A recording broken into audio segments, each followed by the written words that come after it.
Hey, we've been talking a lot about the investigation and how it's been progressing over the last few days.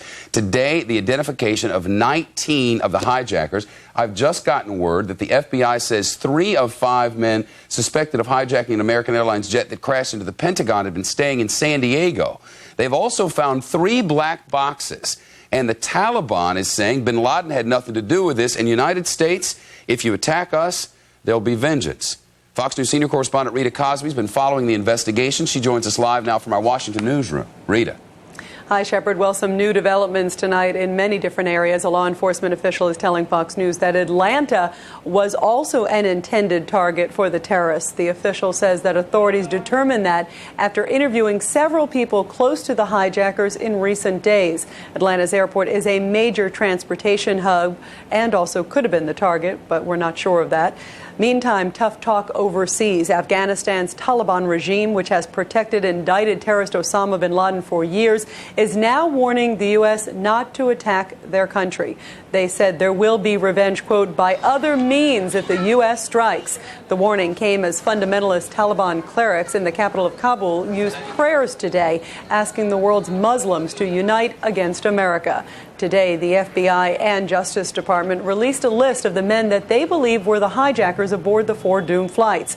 Law enforcement sources say that there are several people on the list of 19 names that are known members of terrorist cells, particularly an Egyptian cell connected to Osama bin Laden.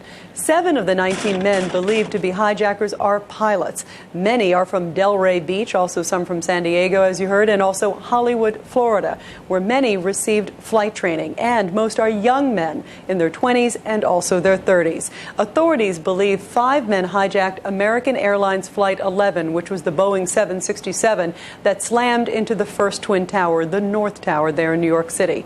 Of the 5 names listed here, 4 of the men are believed to have pilot training. Authorities also say that there were 5 hijackers on board the flight that slammed into the South Tower of the World Trade Center, United Airlines Flight 175. Now, the first name that you see listed here, Marwan al-Shehi, is believed to be the pilot. The remaining 4 have possible residences listed in Delray Beach, Florida. On American Airlines Flight 77, which crashed into the Pentagon, the FBI believes that there were also 5 hijackers on board, many of them with expired visas who should not have been allowed to stay in the United States. The last man listed is believed to be the pilot. And on United Airlines Flight 93, which ultimately crashed in Pennsylvania, 4 hijackers were believed to be on board, with one of them a pilot and 2 of them from Delray Beach.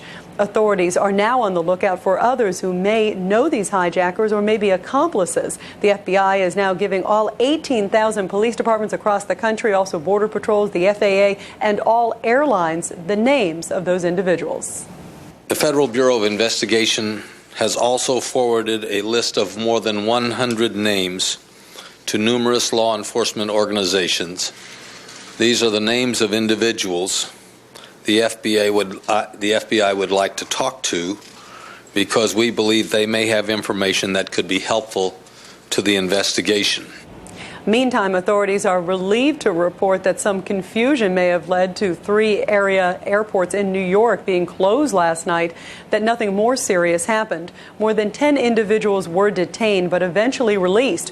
Authorities were concerned that they may be involved in planning another attack, since some had improper identification and included the 4 Arab men who refused to get off a canceled flight on Tuesday, which raised suspicions. Police questioned the men and determined that these individuals were not a threat.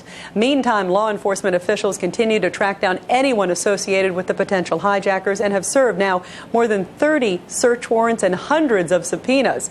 2 Carnival cruise passengers were also taken into custody by the Coast Guard. They were turned over to immigration and FBI agents. The 2 may be held on immigration charges, but so far it is not clear if they have any connection to the attacks, but are being investigated. Also, a hotel room in Seaside Heights, New Jersey was checked. No word discovered yet if anything was located there.